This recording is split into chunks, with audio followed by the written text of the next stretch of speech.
नमस्कार दोस्तों, एस्ट्रो ज्योति पल ये मेरे ज्योतिषी चैनल में आप सभी का स्वागत है। आज हम एक ज्योतिष का जाना माना विषय जो नक्षत्रों के आधार पर आ जाता है, गंडमूल नक्षत्र या मूल नक्षत्र जिसे कहते हैं। ये 6 ऐसे नक्षत्र है। इस विषय के बारे में हम विचार करेंगे। तो आज का विषय है ज्योतिष में गंडमूल नक्षत्र क्या है और ये किस तरह हम इसे विवेचन कर सकते हैं, ये इस भाग में हम देखेंगे। तो आगे बढ़ते हैं। ज्योतिष में गंडमूल नक्षत्र या मूल नक्षत्र, पहले देखते हैं कि ज्योतिष शास्त्र में हमारे 27 नक्षत्र है और इन 27 नक्षत्रों में से 6 नक्षत्रों को गंडमूल नक्षत्र या मूल नक्षत्र इन श्रेणी के माने गए हैं।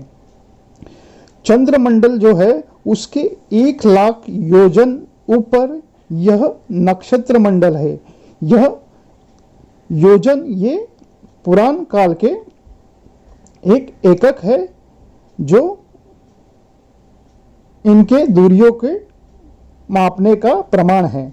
अब हम जानते हैं कि गंडमूल नक्षत्र कौन कौन से हैं। तो 27 नक्षत्रों में अश्विनी, अश्लेषा, मघा, ज्येष्ठा, मूल और आखिर में रेवती, ये 6 नक्षत्रों को गंडमूल नक्षत्रों के कैटेगरी में रखा गया है।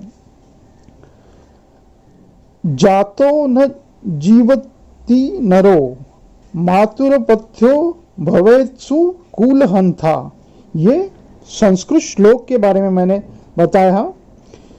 इस नक्षत्रों के बारे में बताया गया है कि उपरोक्त नक्षत्रों में जो जातक जन्म लेता है उसे जातिका को गंडमूलक कहते हैं। इन नक्षत्रों में उत्पन्न जातक स्वयं और कुटुंब के लिए अशुभ माने गए हैं।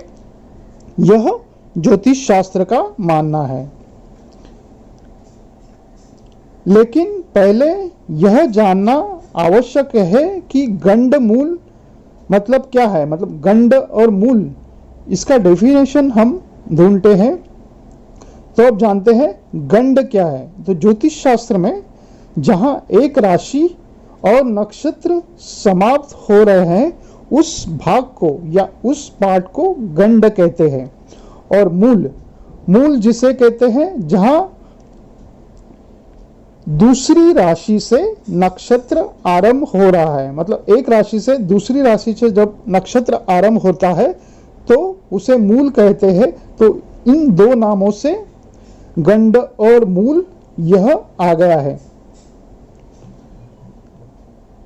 हमारे जोड़ियक या राशि चक्र और नक्षत्र चक्र जिसे कहते हैं, इन दोनों में 6 नक्षत्रों में संधि होती है और संधि समय को जितना लाभकारी माना गया है उतना ही शास्त्र में हानिकारक भी माना गया है। तो ये संधि क्षेत्र जो राशि और नक्षत्रों के होते हैं वो हमेशा नाजुक और अशुभ होते हैं।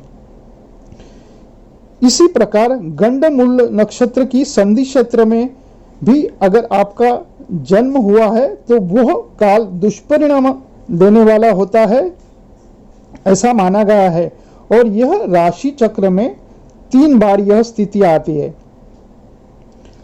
अब यह समझने का प्रयास करें कि कैसे इन 6 नक्षत्रों को गंड मूल कहा गया है। पहले देखते, अश्लेषा नक्षत्र कर्क राशि का में समाप्त होता है और यहां से ही मघा नक्षत्र जो सिंह राशि का प्रारंभ है। तो ये 2 नक्षत्र गंड स्थान में आ जाते हैं। ज्येष्ठा नक्षत्र वृश्चिक राशि का समापन है और मूल नक्षत्र धनु राशि का प्रारंभ है। तो ये भी 2 नक्षत्र गंड मूल में आ जाते हैं। रेवती नक्षत्र जो मीन राशि का समाप्त है और अश्विनी नक्षत्र जो मेष राशि का प्रारंभ है। तो ये 2 नक्षत्र भी गंड मूल नक्षत्र में आ जाते हैं। तो यहां 3 गंड नक्षत्र है, अश्लेषा, ज्येष्ठा और रेवती। यह गंड नक्षत्र है। यह आप चीज ध्यान में रखिए कि गंड नक्षत्र क्या है और मूल नक्षत्र क्या है? तो गंड नक्षत्र है अश्लेषा, ज्येष्ठा और रेवती, जहां पे राशियां समाप्त होती है। और मूल नक्षत्र है मघा, मूल और अश्विनी, जो राशियां से प्रारंभ होती है। जिस प्रकार एक ऋतु का समापन होता है और दूसरी ऋतु का आगमन होता है, तो उन दोनों ऋतु के मोड़ को स्वास्थ्य के लिए अच्छा नहीं माना गया है। इसी प्रकार नक्षत्रों के स्थान का परिवर्तन जीवन और स्वास्थ्य के लिए हानिकारक माना गया है। तो इस तरह गंडमूल नक्षत्र में 6 नक्षत्र आते हैं, रेवती, अश्विनी, अश्लेषा, मघा, ज्येष्ठा और मूल। इन 6 नक्षत्रों को मूल या गंडमूल माने गए हैं। ऐसा माना गया है कि नक्षत्रों के अनुसार रेवती, अश्लेषा और ज्येष्ठा इन नक्षत्रों का स्वामी बुध है, तो अश्विनी, मघा और मूल इनका स्वामी केतु है। इन्हें भी 2 श्रेणियों में विभाजित किया गया है, बड़े मूल और छोटे मूल। मूला या मूल नक्षत्र, ज्येष्ठा, अश्लेषा इन्हें बड़ा मूल कहते हैं। अश्विनी, रेवती और मघा इनको छोटे मूल नक्षत्र कहते हैं। बड़े मूल नक्षत्र के बच्चे के लिए 27 दिन के बाद चंद्रमा फिर उसी नक्षत्र में आ जाए तो शांति करवानी चाहिए। ये ध्यान में रखिए, जो बड़े मूल नक्षत्र है जैसे मूल, ज्येष्ठा और अश्लेषा, इन नक्षत्रों में अगर जातक का जन्म हुआ है या बच्चे का जन्म हुआ है तो 27 दिन के बाद वही नक्षत्र जब आएगा तो उस दिन शांति करनी चाहिए। ये पराशर ऋषि का मत है। और तब तक पिता को बच्चे का मुंह देखना नहीं चाहिए, ये शास्त्र में लिखा है।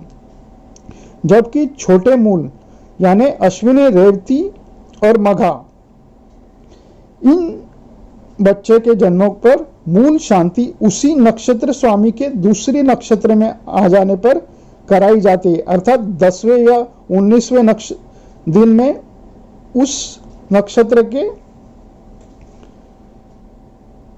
स्वामियों की तिथि आती है, उस दिन शांति कराई जा सकती है। यदि जातक के जन्म के समय चंद्रमा इन नक्षत्रों में हो तो मूल दोष होता है, तो इसकी शांति आवश्यक होती है, यह शास्त्र कहता है। जन्म समय में यदि यह नक्षत्र पड़े तो दोष होता है।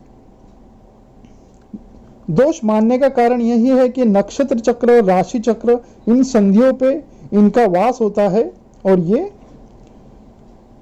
शास्त्र में अच्छा नहीं माना गया है। उदाहरण के लिए रात्रि में जब दिन का प्रारंभ होता है तो उसे ब्रह्म मुहूर्त कहते हैं, और ठीक इसी तरह जब दिन से रात्रि होती है तो उसे हम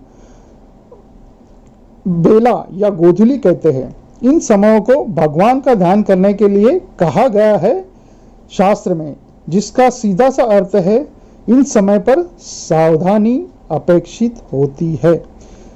संधि का स्थान जितना लाभदायक होता है उतना ही हानिकारक होता है। संधि का समय अधिकतर शुभ कार्यों के लिए अच्छा नहीं माना जाता है। अब हम जानेंगे गंडमूल में जन्म का फल किस तरह होता है। गंडमूल के विभिन्न चरणों में दोष विभिन्न लोगों को लगता है, साथ ही इसका फल हमेशा बुरा ही होता है ऐसा नहीं है। जैसे हम देखेंगे अश्विन नक्षत्र में चंद्रमा का फल प्रथम पद में यह पिता के लिए कष्टकारी होता है, द्वितीय पद में आराम तथा सुख के लिए उत्तम होता है, चतुर्थ पद में उच्च पद ऐसा माना गया है, तृतीय पद में यह उच्च ऐसा माना गया है और चतुर्थ पद में भी राज सम्मान यह फल है। अश्लेषा नक्षत्र का फल, चंद्रमा का फल अब हम देखते हैं चरणों के अनुसार या पदों के अनुसार। प्रथम चरण में यदि अश्लेषा नक्षत्र की शांति कराई जाए तो ये बाद में शुभ फल देता है। द्वितीय पद में ये संपत्ति के लिए अशुभ होता है, तृतीय पद में माता के लिए हानिकारक होता है और चतुर्थ पद में पिता के लिए हानिकारक होता है। मघा नक्षत्र, मघा नक्षत्र में चंद्रमा का फल इस तरह है। प्रथम पद में माता को हानि, द्वितीय पद में पिता को हानि, तृतीय पद में यह उत्तम माना गया है और चतुर्थ पद में संपत्ति शिक्षा के लिए ये उत्तम माना गया है। ज्येष्ठा नक्षत्र के लिए चंद्रमा का फल, प्रथम पद में यह बड़े भाई के लिए अशुभ माना गया है, द्वितीय पद में छोटे भाई के लिए अशुभ माना गया है, तृतीय पद में माता के लिए अशुभ, चतुर्थ पद में स्वयं के लिए अशुभ माना गया है। अब हम जानते हैं मूल नक्षत्र में चंद्रमा का फल। प्रथम पद में पिता के लिए जीवन में परिवर्तन आ जाता है, द्वितीय पद में यह माता के लिए अशुभ माना गया है, तृतीय पद में संपत्ति की हानि, चतुर्थ पद में अगर शांति कराई जाए तो ये शुभ फल देता है। मतलब चतुर्थ पद यह मूल नक्षत्र में सबसे अच्छा नहीं माना जाता, तो इसमें शांति ही करानी उचित होती है। अब रेवती नक्षत्र के बारे में हम देखते हैं। रेवती नक्षत्र में चंद्रमा का फल इस तरह होता है। प्रथम पद में इससे राज सम्मान मिलता है, ऐसा कहा गया है। द्वितीय पद में मंत्री पद, तृतीय पद में धन सुख, चतुर्थ पद में यह स्वयं को कष्ट देता है, इसलिए इसकी शांति करानी जरूर होती है। तो इस तरह मैंने चारों चरणों का और 6 नक्षत्रों का मैं फल आपको बता दिया। अब हम जानते हैं अभुक्त मूल क्या है। ज्येष्ठा की अंतिम एक घड़ी तथा मूल की प्रथम एक घड़ी अत्यंत हानिकारक मानी गई है। यह संधि की पॉइंट को अभुक्त मूल कहा जाता है, ये सबसे अशुभ होता है और शास्त्र कहता है कि इसके अनुसार पिता को बच्चे से 8 वर्ष तक दूर होना चाहिए। अगर यदि संभव हो तो कम से कम 6 महीना तो पिता को बच्चे से अलग रहना चाहिए, ऐसा शास्त्र कहता है अभुक्त मूल में। और मूल शांति के बाद ही बच्चे से मिलना चाहिए। अभुक्त मूल पिता के लिए अत्यंत हानिकारक होता है। अब हम तिथि गंडांत इस विषय के बारे में भी इस एपिसोड में देखते हैं। तो इस एपिसोड में मैं तिथि गंडांत भी कवर कर रहा हूं। इसके अनुसार